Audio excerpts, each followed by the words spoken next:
Olá pessoal, eu sou o Link, esse é mais um vídeo do canal Link TCG. E bom pessoal, no vídeo de hoje eu tô trazendo pra vocês uma deck tech do deck do momento, que é o Jango Fett Tarkington. E bom, esse vídeo ele vai ser realmente uma deck tech. Eu não quero transformar esse vídeo num vídeo de gameplay. Primeiro porque o Karabash ainda tá muito bugado, algumas cartas do set 3 não estão funcionando. E segundo porque eu tenho muita coisa pra falar sobre esse deck, então esse vídeo ia ficar muito longo. Mas bora lá, né? Bora falar sobre ele. Eu vou falar de acordo com os drops, né? Vou passar por carta por carta aqui do mainboard e depois a gente vê um pouquinho do side. Então bora lá, começando com ISB Agent. O que é o ISB Agent, né? Ele basicamente é uma unidade de custo 1 com 3 de resistência e 1 de poder. Quando ele entra, ele causa 1 de dano em uma unidade do oponente, se você revelar um evento da mão, e com esse 1 de dano você consegue basicamente somar ali com o dano da Tarkington e matar alguma coisa de até 4 de resistência, então isso é bem legal. A gente tem também o Gredo, que é uma unidade 3/1, né? É um recurso 3 de poder, não tem como isso ser ruim, né? E ele ainda tem uma habilidade bem interessante, que é, quando ele morre, você descarta a carta do topo do deck, né? Vai para a pilha de descarte, e se for uma non-unit, você causa 2 de dano em uma unidade terrestre. Então, basicamente, você consegue causar 2 de dano em uma unidade, e somando isso com o dano da Tark, então 5 de dano, ele basicamente consegue tirar bastante coisa também. Você tem Dying Rage, que é um evento de custo 1, que você causa 2 de dano em uma unidade ou na base. Geralmente você vai causar 2 de dano numa unidade, terminar de matar com Tarkington. Mas lá pro late game, às vezes você comprou essa carta, você já usou Tarkington, seu oponente tá muito miado, então ele serve também como um dano direto ali para ajudar a fechar o jogo. Force Choke, um evento de custo 2, onde você causa 5 de dano numa unidade do oponente. 5 de dano é um número muito chave no Star Wars, né? Tem muita coisa que morre com 5, então Tech, DJ, Boba Fett unidade, que tá sendo pouco usado hoje em dia, mas ainda assim morre com 5 de dano. E Cassian Andor, né, e uma porção de outras coisas. Kanan, bem importante também. Então eu gosto de usar uma cópia. Lá no Boba Fett Tarkington, né, eu usava 3 cópias dessa carta. Porque eu matava uma unidade de custo 5, né, de custo 5 não, perdão, de 5 de resistência e desvirava um recurso. Então o Force Choke, basicamente, virtualmente falando, saía por 1. E isso é muito OP. Mas nesse deck, como você faz o custo 2 mesmo, você vai pagar custo 2 pra conseguir matar algo, eu prefiro usar uma cópia só. Fora que ela ainda tem um drawback de dar um draw pro seu oponente, isso também não é muito legal, né? Cartel Spacer, eu uso 3 cópias dela, é uma nave que basicamente entra, se você controla uma unidade amarela, você vira uma unidade do oponente, de custo 4 ou menos. Ela é bem legal, ela te ajuda, né, nesse jogo tempo que o Jango faz, de você ir ganhando tempo e evitando dano enquanto você bate. No pior dos cenários, às vezes você muligou, ela é a única carta de custo 2 na sua mão, você pode fazer ela no turno 1 como uma 2/3 vanilla, também não é das piores coisas, né? No Good To Me Dead, dispensa comentários, né, uma carta que é muito boa contra vários decks. É muito bom você tapar ali uma Ray, você tapar um Luke e evitar com que essas unidades ataquem. Craft Smuggler, que tá aqui basicamente por conta desse meta de Tarkington, então é muito bom você começar de Craft Smuggler quando você tá jogando contra Cad Bane Tarkington, contra Kinlan, contra Jango Fett Tarkington, né, que é o deck que a gente tá falando agora. Então é bem interessante você usar 3 cópias do Craft Smuggler. Às vezes vale até a pena você muligar para começar com ele, nessas matchups que eu citei. Aqui eu vou falar, antes de falar do Surprise Strike, na verdade Surprise Strike não tem muito o que falar, 3 de dano direto ali, batendo com uma unidade. Geralmente você vai fazer isso na base, né, para tentar fechar um jogo mais rápido. Mas também você pode usar, às vezes, no jungle para tirar o líder do oponente, que tem 6 de resistência, enfim.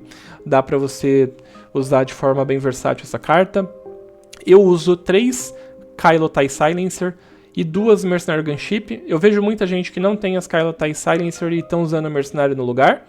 Faz sentido. E eu vejo muita gente que tem as Kylo TIE Silencer e estão usando 0 Mercenary. Eu, particularmente, gosto de usar 3 da Kylo TIE Silencer e 2 Mercenary Gunship.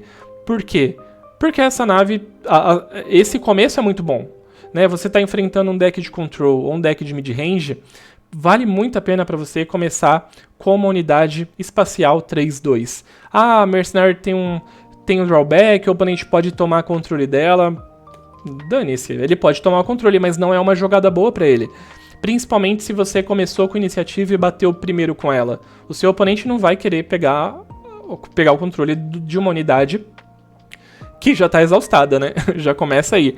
E se ele tem a iniciativa e ele toma o controle dela, você pega de volta e muitas vezes o jogo ainda fica bom pra você, né? Ele perdeu ali um turno, ele fez 4 recursos pra ter uma unidade 3-2.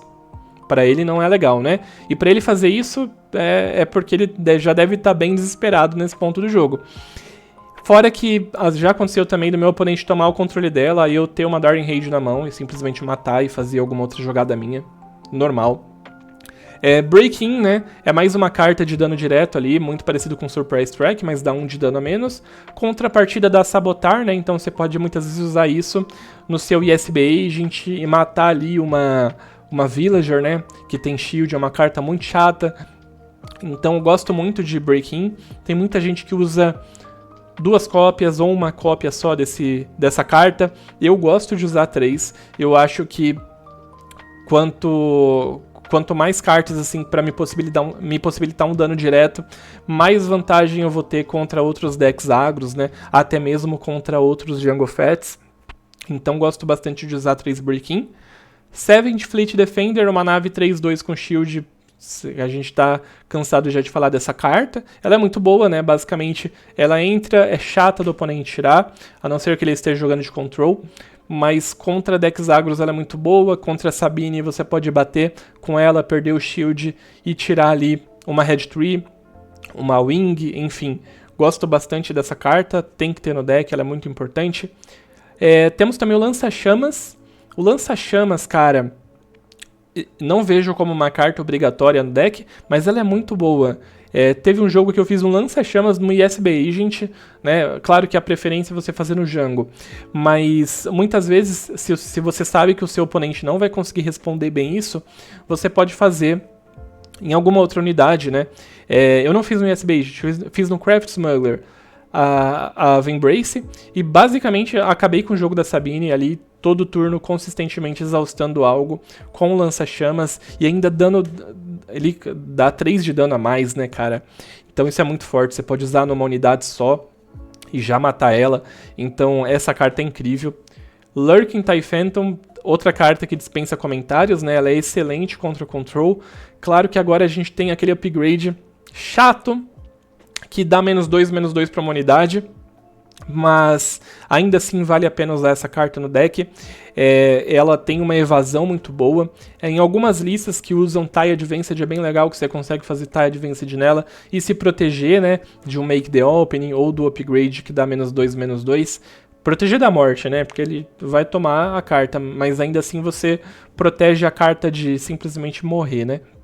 Eu gosto bastante dela. Em algumas matchups, se o oponente não lida com ela, ela ganha o jogo sozinha. E quem usa essa nave sabe do que eu tô falando. Triple Dark Raid, né, MVP do deck, que é basicamente o evento que você revela 7 cartas do topo, pega um veículo, ele vai custar 5 ou menos, então você consegue fazer uma Ruthless ou uma Fat Fire Spray custando 5 recursos a menos e você vai pagar só mais um, né? Além das 3 do Triple Dark Raid. Então, por 4 recursos, você faz uma nave de custo 6, o que é muito forte. Mas é onde eu mais vejo as pessoas errando quando elas jogam de jungle. Triple Dark Raid. Em que turno que a gente faz? Vamos lá. Turno 2. Nunca você não vai querer fazer uma Triple Dark Raid sem a possibilidade de fazer uma nave grande. Você vai querer fazer a Triple Dark Raid com a certeza que você vai ter ali pelo menos 4 recursos para conseguir encaixar uma Ruthless ou uma Fat Fire Spray. Então, fazer ela no turno 2 não é viável. É a mesma coisa de você fazer um For a Cause turno 2. Você não quer fazer isso, né? Você prefere descer ali uma unidade. Turno 3, com 4 recursos, faço Triple Dark Raid? Na maioria das vezes não. Se você tem 2 naves de custo 2, você vai preferir descer 2 naves de custo 2. Se você tem uma nave de custo 3, um drop 1 ou só uma nave de custo 3, vale mais a pena fazer uma nave de custo 3. Por quê? Você pode fazer o Triple Dark Raid no turno 3. Beleza, você desceu ali uma Ruthless, desceu ali uma Fat Fire Spray, encaixou dano? Encaixou. Mas a nave vai voltar para sua mão e no turno seguinte você não joga ela. Então muito mais vale você colocar unidades em jogo para criar valor na board, né? Para popular a board, ter vantagem ali no agro contra o seu oponente ou contra qualquer outra matchup. E no turno do Django, né? Que é no turno de deploy do Django, quando você tem 5 recursos, aí sim vale muito a pena você encaixar aquele Triple Dark Raid. Eu gosto de fazer no final do turno do Django, porque muitas vezes o oponente já vai até ter pego a iniciativa, então ele não vai responder aquilo que eu for jogar. E no turno seguinte, eu já vou ter o recurso necessário para fazer a nave de novo, para fazer a Ruthless de novo, para fazer a Fat Fire Spray de novo. Então vale muito a pena você não ser afobado com a Triple Dark Raid e guardar ela ali na mão para usar como uma espécie de finisher, né? Não é porque você tem que usar. Não é porque no turno de 4 recursos ela tá na sua mão que você vai ter que usar. Vale muito mais a pena você descer aquilo que você tem na mão, né, outras cartas, e deixar para fazer a Triple Dark Raid depois. Vai por mim, essa dica é divisora de água, tá? Quando eu tô enfrentando uma Mirror de Django, ó, vamos lá, tô enfrentando a Mirror de Django, meu oponente fez a Triple Dark Raid dele no turno 4, beleza, me bateu, voltou a unidade pra mão dele lá no final do turno. Se no meu turno eu fiz a minha nave, no turno seguinte eu tenho mais unidades do que ele em jogo. Então, não é bom pra mim? É bom pra caramba. Outra coisa que tem aqui é o tanque, né? 6-5, eu vejo ele mais ou menos como a quarta Ruthless, né? Entre muitas aspas, porque é muito mais fraco. Mas ele é uma carta muito boa, porque você consegue basicamente exploitar ela ali, sacrificando a nave que pinga. Então se você já fez o deploy do Django, você consegue sacrificar a nave, pingar 1 de dano com a nave que foi sacrificada, que ela pinga quando morre, e também dar os 2 de dano com o tanque e exaustar outra coisa, se o Django já tiver feito o deploy, né? E teve um jogo contra a Sabine que eu fiz isso, eu fiz o tanque com Triple Dark Raid, sacrificando a navezinha, e basicamente eu exaustei a Sabine do cara e o Paul do cara, e aí ganhei o jogo consequentemente, né? Você evita muito dano usando esse tanque estrategicamente, dependendo do que você exploitar ali, ele vai ser muito útil para você. Gosto também de uma cópia de Cad Bane. Assim, essa carta é incrível, em muitas matchups você vai fazer ele, vai capturar um Yoda, capturar uma nave com sentinela, ou capturar um Luke direto, né, uma unidade maior que tá te dando problema. Ele tem 7 de resistência, então é difícil de tirar. Eu já fiz ele contra o Anakin tirando um Luke, e o Anakin meio que, né, ficou na obrigação de ter que bater no Cad Bane. Então, tipo, ele trocou, né, o Luke voltou pra ele, beleza, só que ele perdeu o Anakin e eu pedi a iniciativa, então já na volta já cheguei batendo e ele perdeu o líder dele. Então o Cad Bane ele é muito forte, até na Mirror contra Django, né, se o seu oponente não tá esperando isso, se você chegou nesse turno, fez um Cad Bane, às vezes você vai capturar ali uma porção de unidades e desequilibrar totalmente o jogo para o seu lado. Então bora lá, né? Falei ali sobre cada uma das cartas, né? Recapitulando, né? Começo do jogo, o que eu sempre gosto de fazer é começar com uma das naves, ou a Kylo TIE Silencer, ou a Mercenary Gunship. Eu gosto muito desse deck pela enorme quantidade de cartas de custo 2, porque eu gosto de fazer a dobra de jogada. Então, por exemplo, começar com Kylo TIE Silencer no turno 1, sequenciar com Mercenary e um Gredo, ou no turno 2, perdão, né? Ou no turno 2, comecei com Kylo TIE Silencer turno 1, turno 2, fiz Mercenary e encaixei SB Agent. Então você mata uma unidade do seu oponente, tá com 7 de poder na mesa. É muita coisa, né? As naves de custo 3 ali também são excelentes para você começar no segundo turno, mas sempre que possível tentar dobrar suas jogadas, né, e colocar uma vantagem na board em relação ao seu oponente é muito bom também. O que você vai querer fazer com a Triple Dark Raid, né? Quando você fez Triple Dark Raid e revelou ali encontrou ali, né, uma Ruthless ou uma Fat Fire Spray. O que é melhor? 90% das vezes a Ruthless, ela vai entrar ready, ela vai causar 2 de dano numa unidade, vai causar 2 de dano na base, vai bater. Então ela consegue ser mais opressora do que a Fat Fire Spray. Mas a Fat Fire Spray muitas vezes ela vai estar na sua mão ali, você comprou ela já perto dos 6 recursos, então é legal manter ela na mão e ter certeza que com 6 recursos você fazer ela ready e bate também. Mas, como eu falei, na maioria das vezes a Ruthless é a melhor carta para você fazer com a Fat Fire Spray. O que mais que eu posso falar sobre esse deck? Uma coisa, né? Eu citei que eu basicamente quase sempre prefiro começar com as naves, né? Com as naves 3-2, mas como eu falei, contra decks de Tark, então é sempre importante começar de Craft Smuggler, tá? Porque você evita de perder a sua unidade de early game muito rápido. E bora falar sobre o sideboard, né? Deixa eu me teleportar pra cá, tampar um pouquinho algumas cartas do mainboard. Meu sideboard, eu uso 2 Grenade Strike, que é uma carta que ela é muito boa contra Kylo Ren. Eu sei que não é um deck tão presente no meta, mas quando tem, ele enche muito saco, porque faz mais de uma unidade por turno, e são unidades de 1 de resistência, 2 de resistência, então ele lida bem com esse tipo de deck, não só Kylo Ren, mas também o Han Solo 2, usando a base CL ou usando a base verde, aquela versão que faz muitas unidades por poucos recursos, e às vezes unidades danificadas, né? Então eu gosto de Grenade Strike nessas matchups. E também na Mirror de Django, né? Na Mirror de Django eu costumo tirar Force Choke, porque, né, um monte de veículo, não vou querer ter essa carta no meu deck. E costumo tirar também o Vembrace, né, o Lança-Chamas, porque ele só pinga dano em unidades ground, então eu não sei se eu quero essa carta só pra usar contra o Django dele, ou contra o ISB Agent dele, não gosto tanto, prefiro também removê-la e subir aí essas 2 cópias de Grenade Strike. Eu tenho aqui também 3 da nave que destrói upgrade e 3 da nave que não deixa o oponente curar a base. E geralmente, em matchups contra mid-range, em especial aqueles que usam base CL, ou que fazem muitos sentinelas no ground, decks que curam vida, eu gosto de simplesmente cortar o mal pela raiz, tiro o Gredo, tiro o Craft Smuggler e jogo 100% no espaço. Então eu subo as 3 cópias de cada uma dessas naves, né? E elas me dão uma consistência melhor, destrói upgrade, não deixa o meu oponente healar. Então gosto muito de usar essas naves. E tenho também Change of Heart, que é a carta, né? O evento de custo 6 ali, que você toma o controle de uma unidade do oponente. Eu geralmente gosto de usar contra mid-ranges que fazem coisas muito grandes, né? Em especial mid-ranges de vilanismo com ramp.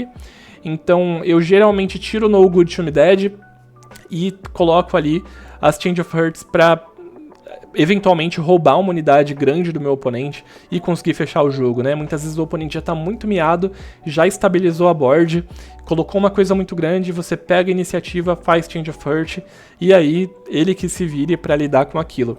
Então é uma carta que eu acho muito boa. O side é super intuitivo, né? O main board do deck ele já é muito bom contra muitos decks, assim como o Boba Fett Tarkington era. Então, basicamente, eu acho que eu falei ali tudo sobre o deck, né? As coisas mais importantes. Eu tô gostando muito de jogar com essa lista. Quinta-feira passada eu fui campeão com ele na Citadel. Foi o primeiro campeonato que eu joguei de Django. Mas também tô jogando com alguns amigos via webcam. Tô jogando bastante no Carabest.